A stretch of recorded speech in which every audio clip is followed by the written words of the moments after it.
오늘은 이제 우리가 5월 가정의 달을 맞아 특별히 교회에서는 어린이 주일로 지킵니다. 그리고 둘째 주일은 어버이 주일로 지키고요.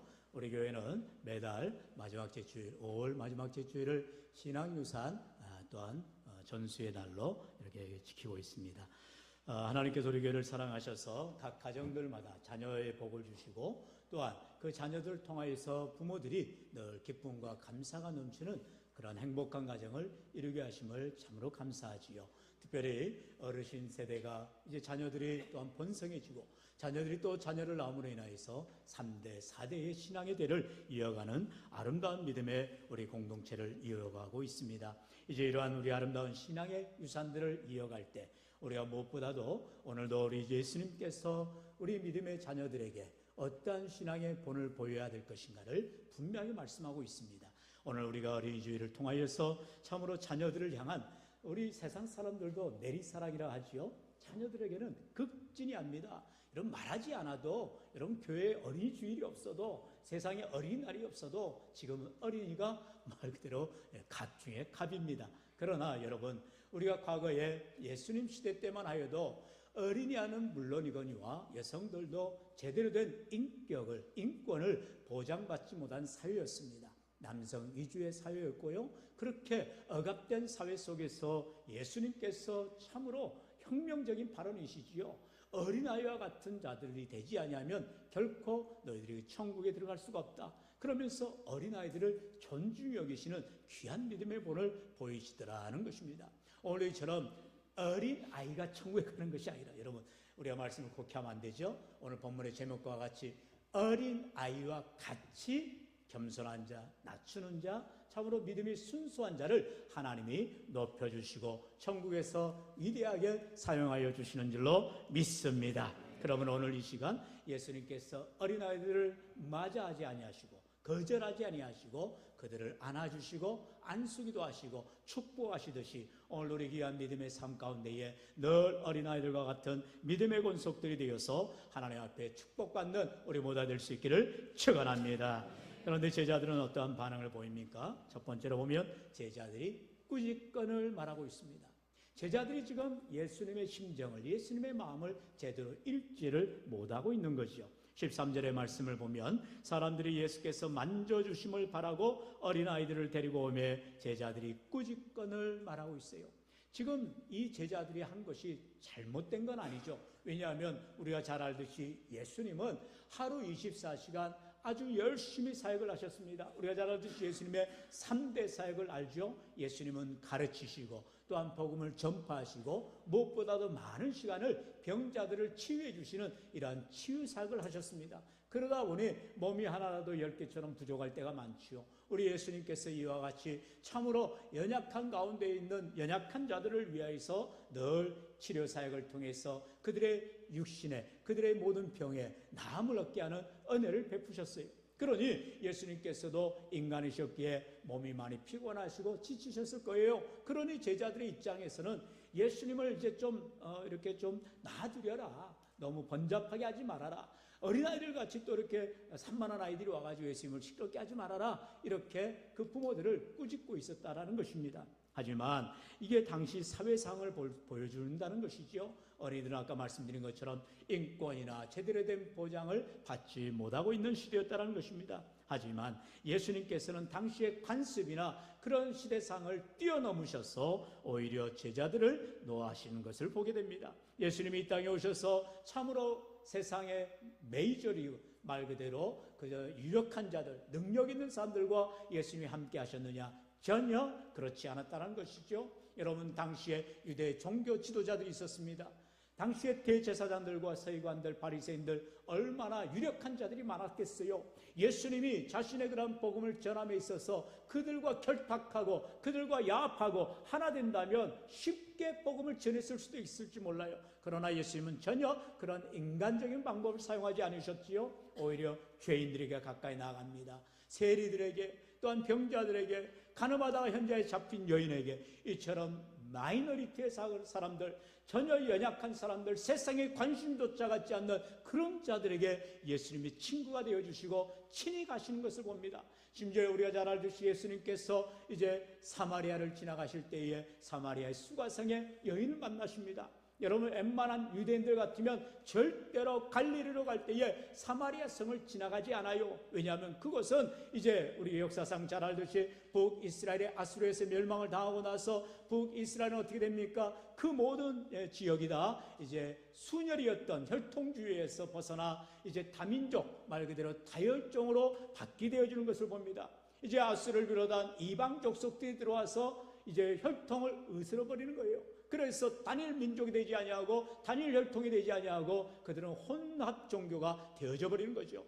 그렇기 때문에 이제 남유다의 사람들, 예루살렘을 중심으로 한 유대인들은 이 갈릴리에 사는, 그리고 사마리아에 사는 이 사람들을 이제 천대시하고 사람 취급을 하지 않은 거예요. 너희들은 하나님을 버렸다, 하나님을 제대로 섬긴다면 이방인들과 짝하지도 않고, 다시 말해 이방인 사람들과 결혼하지도 않고, 그리고 그들과 함께하지도 않을 터인데 너희들은 지금 다 그것이 흐트러져 버렸다. 그래서 그들과 상조하지 않을 뿐만 아니라 그 성읍을 지나가지도 않는 거예요. 그런데 예수님은 사마리아 성의 수가성 여인을 만나기 위해서 그곳에 가셔서 기다리시고 만나주시는 것을 봅니다. 정말로 세상 사람들이 볼 때, 당시 유대인들이 볼 때는 기가 찰 노릇이지요. 하지만 예수님은 참 하나님이셨기에 참으로 헐벗은 자, 연약한 자, 가난한 자, 병자에게 친히 오셔서 그들에게 참된 자유를 선언하시고 참된 회복과 은혜를 베풀어 주시는 것을 보게 되어지는 것입니다. 왜요? 예수님께서 이 땅에 오신 목적이 바로 거기에 있었던 것입니다. 우리 마태복음 20장 28절 다 같이요, 시작. 인자가 온 것은 섬김을 받으려 함이 아니라 도리어 섬기려 하고 자기 목숨을 많은 사람의 대속물로 주려 함이니라. 아멘. 예전부터 정치 지도자들은요, 이제 강력한 리더십, 카리스마틱 리더십이라 해가지고 강력한 철권 통치를 하였습니다. 옛날 군부 때는 가능했겠죠. 왕정 때는 가능했겠죠. 그러나 지금과 같은 자유민주사회, 우리나라 자유대한민국 아닙니까? 누구나 인권이 있고 누구에게나 권리가 있는 그런 사회에서는 이게 통하지를 않는 거예요. 그래서 정치판이나 또 경제계나 어디에서나 여러분 잘 알듯이 서번트 리더십이 이제 유행하기 시작합니다. 뭐예요? 섬김의 리더십. 바로 예수님이 보여주신 이 섬기는 모습을 이제 닮아간다는 것이죠. 그러나 그들은 천성적으로 섬기지 않아요. 왜요? 그들은 권력지향주의자들입니다. 그리고 자기의 능력을 마음껏 발휘하는 거예요. 그리고 자기가 가진 것을 마음껏 누려만 하는 거예요. 그런데 섬긴다? 이율배반이지요. 하지만 여러분, 시대가 지금 그걸 요구하고 있습니다. 여러분, 우리나라에도 바른 지도자가 세워져야 되는 이유는 국민들을 바르게 섬기하기 때문인 것입니다. 그러므로 여러분, 지도자들 위하여 기도하시기를 바랍니다. 여러분, 예수님이 이 땅에 오신 이유가 바로 여기에 있다는 거예요. 바른 섬김, 온전한 섬김, 주님의 섬김을 통하여서 우리들에게 너희들도 이와 같이 섬기는 자가 되라라고 말씀하고 있다는 것입니다. 그러면서 제자들의 그런 꾸짖는 태도를 우리 예수님께서 노하시는 것을 보지요. 바로 14절의 말씀입니다. 우리 같이 읽어봅시다. 시작. 예수께서 보시고 노하시어 이르시되 어린아이들이 내게 오는 것을 용납하고 금하지 말라. 하나님의 나라가 이런 자의 것이니라. 아멘. 여러분, 쉽게 말하면 정치 지도자들이 유세하러 다닐 때 어떤 사람들이 있어요? 옆에 오는 경호원들이 쫙 깔려 있습니다. 신변을 보호해야 되는 거예요. 언제 위협을 당할지 모르고 테러를 당할지 모르니까요. 그러나 예수님은 그렇게 하지 말라라는 거예요. 내가 좀 계란 맞으면 어떠냐? 내가 좀 돌을 맞으면 어떠냐? 나는 너희들을 섬기러 온 자다. 우리 주님이 그런 마음을 가지신 거예요. 그러면서 제자들로 하여금 너무 그렇게 강압적으로 하지 말아라. 어린아이들이 내게 오는 것은 아이들에게 축복하고 내가 그들을 안아주고 사랑하는 표현을 보여주는 것이다. 우리 주님의 이러한 너무나도 아름다운 모습을 제자들이 전혀 이해하지 못했다는 것이죠. 그러니 예수님께서 노하시면서 말씀하고 있는 거예요. 어린아이들이 내게 오는 것을 용납하고 금하지 말라는 것입니다. 왜요? 모든 것은 예수님의 가르침이 있는 것입니다. 예수님의 그러한 행동 하나하나, 예수님의 말씀 하나하나가 제자들에게 영향력을 끼치고 우리 그리스도인들에게 귀한 본을 보여주기 때문인 것입니다. 바로 마태복음 18장 5절에 6절에서도 주님 말씀하셨지요. 우리 5절 6절 같이 읽어봅시다. 시작. 또 누구든지 내 이름으로 이런 어린아이 하나를 영접하면 곧 나를 영접하미니 누구든지 나를 믿는 이 작은 자 중 하나를 실족하게 하면 차라리 연자 맷돌이 그 목에 달려서 깊은 바다에 빠뜨려지는 것이 나으니라. 아멘. 여러분, 어린아이들입니다. 어린아이들은 뭐예요? 생각이 짧아요. 그리고 사고 판단이 어리석습니다. 하지만 그 아이들은 순수하죠. 그래서 보여주는 대로 들려주는 대로 믿는 거예요. 그렇기 때문에 우리 어른들은 어린아이들을 대할 때에 각별히 신경을 써야 되는 거예요. 왜냐하면 아이들한테 나의 모습이 각인되어지는 것입니다. 야, 교회 장로님들 다 저런가 봐. 교회 권사들은 다 저런가 봐. 좋은 모습을 보여줘야 되는 거예요. 좋은 인상을 심어줘야 되는 거예요. 여러분, 우리 어린아이들이 이러한 믿음의 신앙의 자양분이 자라나기 위해서는 어른 세대들이 늘 본을 보이는 아름다운 모습을 보여야 할 줄로 믿습니다. 여러분, 그런데요, 예수님 시대에 전혀 그러지를 못한 거예요. 가장 대표적인 예가 무엇입니까? 요한복음 6장에 나오는 오병이어의 기적인 것입니다. 당시 예수님의 말씀을 들으러 수많은 사람들이 몰려들었지요.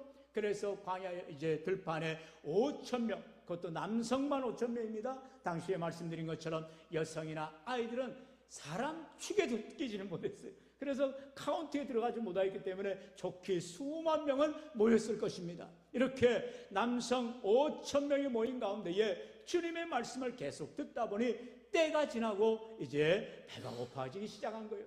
그러자 예수님께서 빌립을 시험하십니다. 빌립아, 어떻게 해야 되겠느냐? 그때 빌립이 말하죠. 뭐라고 말합니까? 200데나리온이 있어도 이들을 먹이기에 부족합니다. 이 데나리온은요, 당시 노동자의 하루 일당을 말합니다. 그러니 한 10만 원만 잡더라도 200데나리온이면 2천만 원이 넘죠. 지금의 우리 돈으로 따지면요, 2천만 원을 들여도 이 많은 사람들의 떡을 먹이기가, 식사를 하기가 어렵습니다라고 말하고 있어요. 우리 교회도 이번 토요일에 임직식을 앞에 두고 큰 행사를 치르죠. 그러면서 우리 귀한 식사도 준비하고 여러 가지 행사를 준비하고 있습니다. 많은 비용이 들어갑니다. 이 일에 모든 우리 임직자분들이 참으로 감사함으로 기꺼이 힘들게 힘겹게 헌신하였습니다. 얼마나 감사한지 몰라요. 여러분 모두 다 함께 참여하셔서 기쁨의 잔치, 은혜의 시간 되시기를 축원합니다. 여러분, 이렇게 빌립이 200데나리온을 가지고도 이 많은 사람들을 먹일 수가 없네요 라고 말하고 있을 때에 마침 안드레가 어린아이의 도시락을 가지고 와서 예수님한테 말합니다. 우리 9절 말씀이죠. 요한복음 6장 9절 같이 읽어볼까요? 시작. 아기 한 아이가 있어 보리떡 5개와 물고기 2마리를 가지고 있나이다. 그러나 그것이 이 많은 사람에게 얼마나 되겠사옵나이까. 아멘. 당연하죠. 아니, 어린아이가 가져온 보리떡 5개와 물고기 2마리, 여러분 애기 식사양이에요. 어린아이 먹는 도시락이라 했습니다. 쥐가 먹으려고 자기 도시락 갖고 온 거예요. 그런데 그 5,000명이 넘는 수많은 사람 중에 누구 하나 자기 도시락 다 뒤에다 숨겨놓고 안 내놓는 거예요. 주님 앞에 가져오기만 하면 우리 주님이 축사하시고 기적을 베푸실 텐데 누구 하나 남 신경 안 쓰고 있다는 거예요. 그런데 안드레가 어린아이가 가져온 도시락을 하나 들고 왔다는 것은 놀라운 사건이라는 거죠. 특별히 어린아이라고 성경은 말하고 있다는 거예요. 어린아이, 당시에 인간 취급도 받지 못하고 존중도 받지 못하고 인권도 없었던 아이였지만 그 많은 5,000명의 사람들의 얼굴을 무색하게 할 정도로 주님 앞에 기꺼이 자기의 점심을 드리더라는 거죠. 그럴 때 예수님께서 축사하시고 그 많은 사람들 5,000명이 넘는 수만 명이 되는 사람들을 먹이고도 무려 12광주리를 남기신 줄로 믿습니다. 오늘 우리에게 우리 주님은 이 어린아이의 헌신을 요구하고 있는 것입니다. 어린아이 같은 믿음을 가지고, 순수한 믿음을 가지고 하나님 앞에 드리고자 할 때 하나님께서는 사용해 주실 뿐만 아니라 기적을 베풀어 주시는 줄로 믿습니다. 그러므로 오늘 우리 교회의 어린아이들을 무시하지 마세요. 이 안드레가 데려온 어린아이 같은 마음을 가진 아이들이 우리 아이들에게 있는 것입니다. 그러므로 존중히 여겨주시고 사랑해 주시기를 부탁드립니다. 마지막 세 번째로 예수님께서는요, 바로 말씀하시오. 어린아이와 같이 돼야 된다 말씀합니다. 우리 15절 같이 읽어볼까요? 시작. 내가 진실로 너희에게 이르노니 누구든지 하나님의 나라를 어린아이와 같이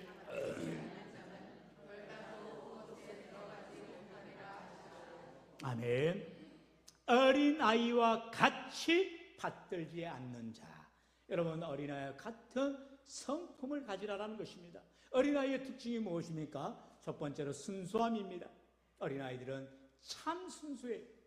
왜냐하면 아이들은 다 백지 상태 아니겠어요? 그렇기 때문에 본대로 받아들이는 것입니다. 그러니까 아이들한테 좋은 영향을 끼치도록 애를 써야 되는 것입니다. 아직 교육학계나 이런 어린 심리 상담을 하는 분들이 이제 체계적으로 좀 정리를 해줘야 되는데요. 어떤 나라들은 아예 학령기 전에는 절대로 핸드폰을 아이들한테 주지 않는다고 합니다. 특히 북유럽 선진 국가들이 그렇게 하죠. 그럼 뭐 하느냐? 그 시간에 실컷 밖에 나와서 자연을 즐기고 놀게 한다고 합니다.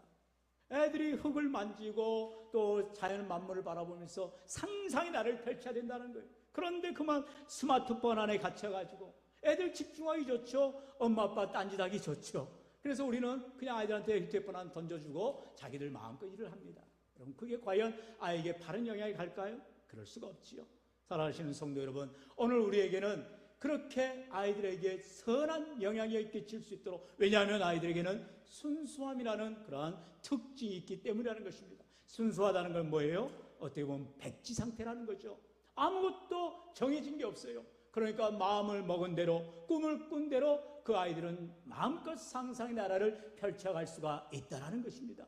마찬가지 우리의 삶 가운데서도 하나님께서 우리에게 믿음을 더하여 주실 때에 순수한 믿음을 가진 자에게 하나님의 천국의 확신을 더하여 주시는 줄로 믿습니다. 이런 어린아이 같은 마음을 가지라는 것이에요. 우리에게 순수한 믿음, 예수님을 처음 믿었을 때 그 첫 마음 하나님께서 회복하여 주실 길을 주의 이름으로 간절히 부탁드립니다. 두 번째 어린아이의 특징이 무엇입니까? 겸손함입니다. 아이들은요 뻐기질 않아요. 한마디로 자기 자랑하지 않습니다. 물론 요즘에는 아이들도 이제 좀 어른의 영향을 받아가지고 야 우리 집 몇 평인 줄 알아? 우리 집 뭔 차 타는 줄 알아? 그건 지 아버지 차지 지 차는 아니잖아요. 예. 자기 아버지 집이지 자기 집은 아니잖아요. 여러분 아이들은 그렇게 부모들의 영향을 받게 마련이게입니다. 그러나 어린아이들은 온천적으로 겸손한 아이들이라는 거예요. 가진 게 없어요. 힘이 없어요. 능력이 없어요. 늘 의존적인 삶을 살아갑니다. 부모에 의지할 수밖에 없고 어른들에게 의지할 수밖에 없는 게 어린아이의 한계이지요. 그래 예수님께서도 제자들과 대화하시면서 이 어린아이들 겸손함을 강조하시는 것을 봅니다. 우리 마태복음 18장 1절로 3절의 말씀 우리 같이 읽어볼까요? 시작. 그때의 제자들이 예수께 나와 이르되 천국에서는 누가 크니까? 예수께서 한 어린아이를 불러 그들 가운데 세우시고 이르시되 진실로 너희에게 이르노니 너희가 돌이켜 어린아이들과 같이 되지 아니하면 결탄코 천국에 들어가지 못하리라. 아멘. 여러분 예루살렘 성에 예루살렘에 가면 지금도 그 예루살렘의 성문이 어느 한 문이 정확하게 보지를 못해서 가보지를 못해서 어느 문은 이제 사람들이 허리를 숙이고 마치 그대로 서서는 절대로 들어갈 수 없도록 낮춰놨다고 합니다. 왜 그럴까요? 이곳은 이제 거룩한 곳이니 겸손하게 들어가라는 것입니다. 그렇게 의도를 가지고 성문을 낮춰놨다고 하지요. 여러분 우리가 신앙생활 할 때에 내 목에 힘을 두어가면서 내가 세상에서 어떤 사람인데 내가 세상에 얼마나 많이 가지고 있는데 내가 누군 줄 알아? 그러면서 교회에 들어와서는 안 되는 것입니다. 지난주부터 사실 몇 주 전부터 우리 교회 이렇게 행사도 오시고 예배 참여하고 계시는 우리 의원님이 계시는데 얼마나 감사한지 몰라요. 주의가 아주 환해졌습니다. 네. 참 세상에서는 의원님이라는 소리를 들을 쓰고 또 세상에서는 인정을 받을지 몰라도 교회 안에서는 성도님이신 것입니다. 우리가 참으로 주의 교회에 믿음으로 나올 때에 하나님께서 그들의 겸손함을 통하여 그들의 낮아짐을 통하여 하나님의 귀히 사용하실 줄로 믿습니다. 사랑하는 성도 여러분, 예수님께서 어린아이를 샘플로 드는 이유가 여기에 있는 것입니다. 어린아이들은 자기가 가진 것 자랑하지 않아요. 내게 아니거든요. 그렇기 때문에 아이들이 겸손한 모습을 보여주더라는 것입니다. 그러면서 너희들로 하여금 이런 어린아이같이 되지 않으면 결단코 천국에 들어가지 못한다라고 말씀하고 있다는 거죠. 다시 말하면 교만한 자들은 천국에 못 간다는 거예요. 죄인들은 천국에 들어갈 수가 없다는 거예요. 어린아이 같은 순수한 자, 겸손한 자, 믿음의 자들만 들어가는 것이 하늘나라인 줄로 믿습니다. 오늘 저와 여러분이 이제는 우리에게 하나님 참으로 세상에 여러 가지 찌든 때가 있다면 이번 어린이집을 통하여서 어린아이와 같은 믿음으로 회복되게 하시고 순수한 믿음, 겸손한 믿음, 주님이 기뻐하시는 믿음의 사람들이 다 될 수 있기를 축원합니다. 우리 마태복음 20장 26절로 28절 저와 여러분 한 절씩 교독합니다. 제가 먼저 26절 읽습니다. 너희 중에는 그렇지 않아야 하나니 너희 중에 누구든지 크고자 하는 자는 너희를 섬기는 자가 되고